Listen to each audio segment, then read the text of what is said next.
안녕하십니까. 천음수의 노동과 정치 98번째 방송입니다. 지금 시간은 4월 18일 토요일 오후 3시 29분을 가리키고 있습니다. 저는 지난 81번 방송에서 우리 대한민국 현 상황을 이념전쟁의 시기다 라고 진단을 했습니다. 그래서 이 이념전쟁에서 승리하기 위해서는 아주 이념에 대한 제대로 된 학습이 아주 중요하다라는 말씀을 드린 바가 있습니다. 그래서 이념학습 제1강, 이념학습 제2강 이렇게 저희 82번, 83번 방송에서 민주주의에 대한 말씀을 드린 바가 있습니다.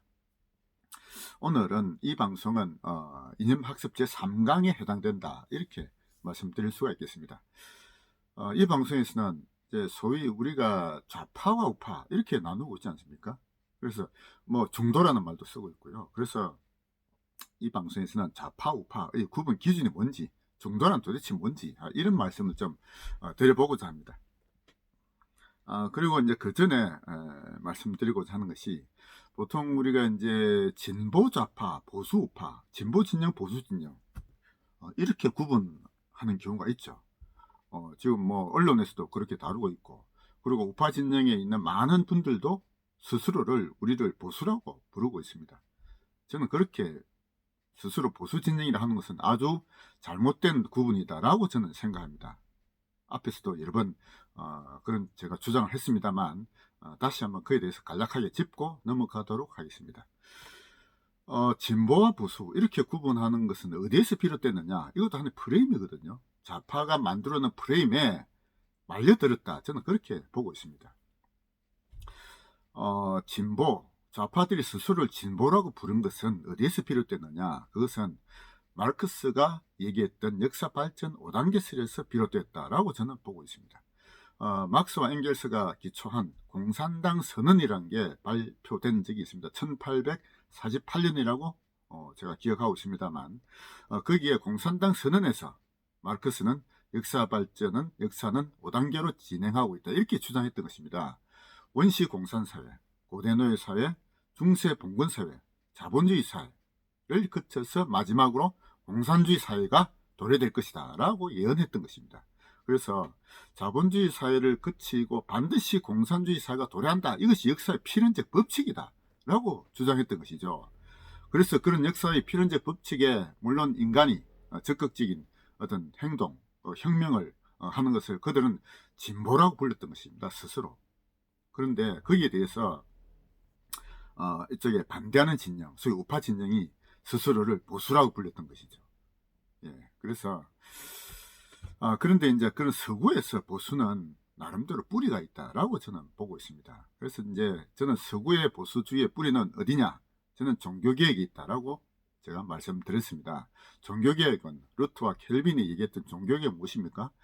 중세에 그 교회와 그 신부에 의해서 그 성경에 대한 해석을 독점하고, 일반 신도들은 오로지 그 교회와 신부의 어떤 그 주장에, 교리에 그냥 따라야 했던, 이것이 중세 가톨릭이었지 않습니까? 그래서 그것을 루트는 그것이 잘못된 것이다, 오로지 성경을 통해서 하나님의 말씀을 직접 개개인이 이렇게 받아들일 수 있는 그런 길을 열어준 것이 종교개혁의 본질이라고 저는 보고 있다라고 여러 번 제가 말씀드렸죠. 그래서 서구의 보수주의는 그런 종교개혁을 통해서 개인을 발견한 개인의 존엄과 가치, 그것을 통해서 하나님으로부터 부여받은 개인의 사명, 그 소명이라고 하지 않습니까?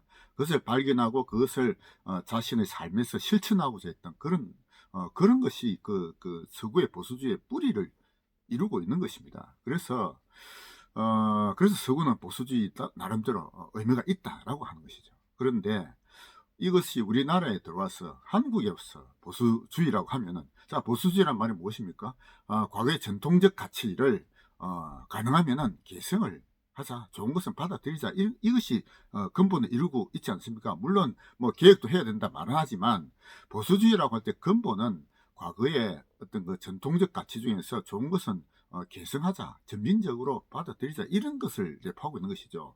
그런데 서구에서는 보수주의가 어떤 종교개혁을 통해서 개인의 존엄과 가치를 발견한 것이 그 뿌리를 이루고 있기 때문에 보수주의가 나름대로 의미가 있다고 봅니다만, 우리나라에서 보수주의 과연 지켜야 될 가치가 무엇이냐 이거죠. 저는 우리나라의 전통적 가치는 개인의 존엄과 가치를 발견하는 것은 아직까지 없다고 봅니다.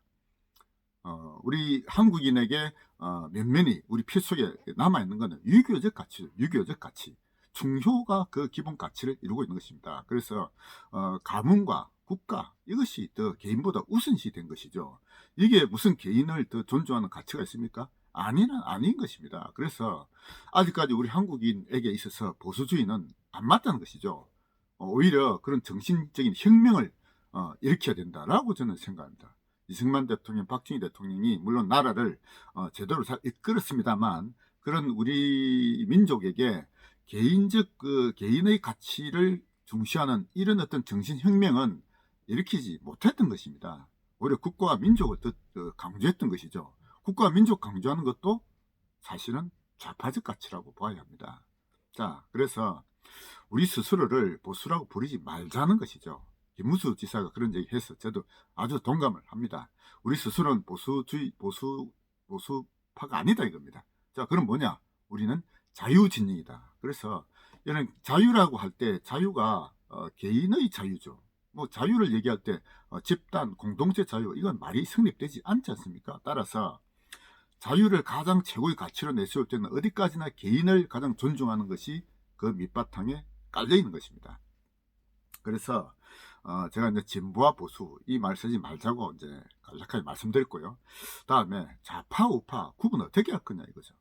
좌파 우파 역사적인 그 출발은 원래 프랑스 혁명기에 어떤 그 당시 국민 어떤 의회, 뭐 국민공회 뭐 이런 게 있었습니다만, 거기에서 의장의 좌측이 좀 급진적인 쪽이고, 뭐 우쪽에는 좀 온건한 이런 진영이 있어 좌파 우파 구분되었다. 역사적으로 그렇습니다만, 지금 오늘날 우리 현실에서 좌파 우파의 구분의 기준은 무엇이냐?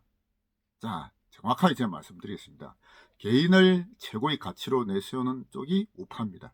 그리고 공동체, 즉 다시 전체를 개인보다 우선시하는 가치가 좌파인 것입니다. 그래서 우리가 공동체와 어떤 전체를 앞세우는 가치, 자 뭡니까? 사회주의, 공산주의, 이거 당연히 좌파죠. 자, 그런데 민족주의라고 할 때 민족주의, 자 이것이 무엇입니까? 개인보다도 민족을 우선시하는 것 아닙니까?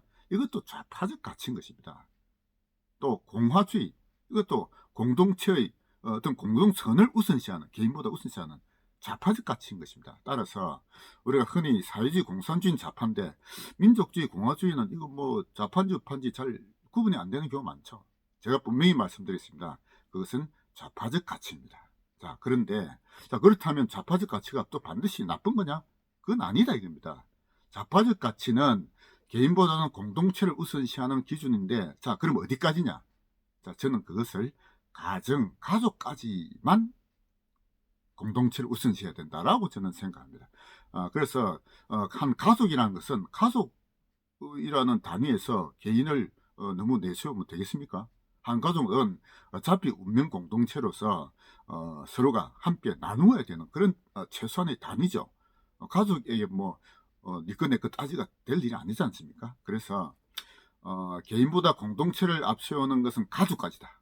자, 근데 그 가족을 넘어선, 자 우리 사회로 놓으면은 그때는 개인을 앞세워야 되는 것입니다. 개인의 자유를, 개인의 어떤 창의를 가장 우선시해야 되는 것이죠. 조네스 밀이 자유론에서 얘기했던 그 개인, 한 사람의 개인이 반대한다고 이 다른 모든 사람이 그 반대를 이렇게 무시해서는 안 된다는 것입니다. 그것이 개인의 자유를 최우선시하는 그런 가치인 것이죠.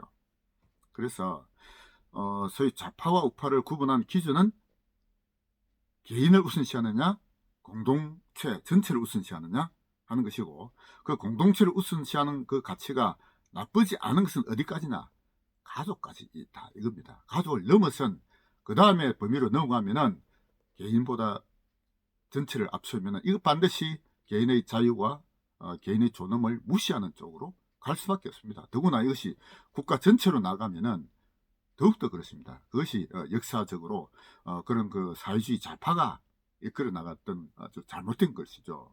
그래서 사람들이 왜 좌파적 가치에 이렇게 귀를 기울이느냐? 왜? 본능적으로 우리가 그동안 오랫동안 인류의 역사에서 그런 소규모 공동체 생활을 해왔기 때문에 그렇습니다. 그것이 누구죠?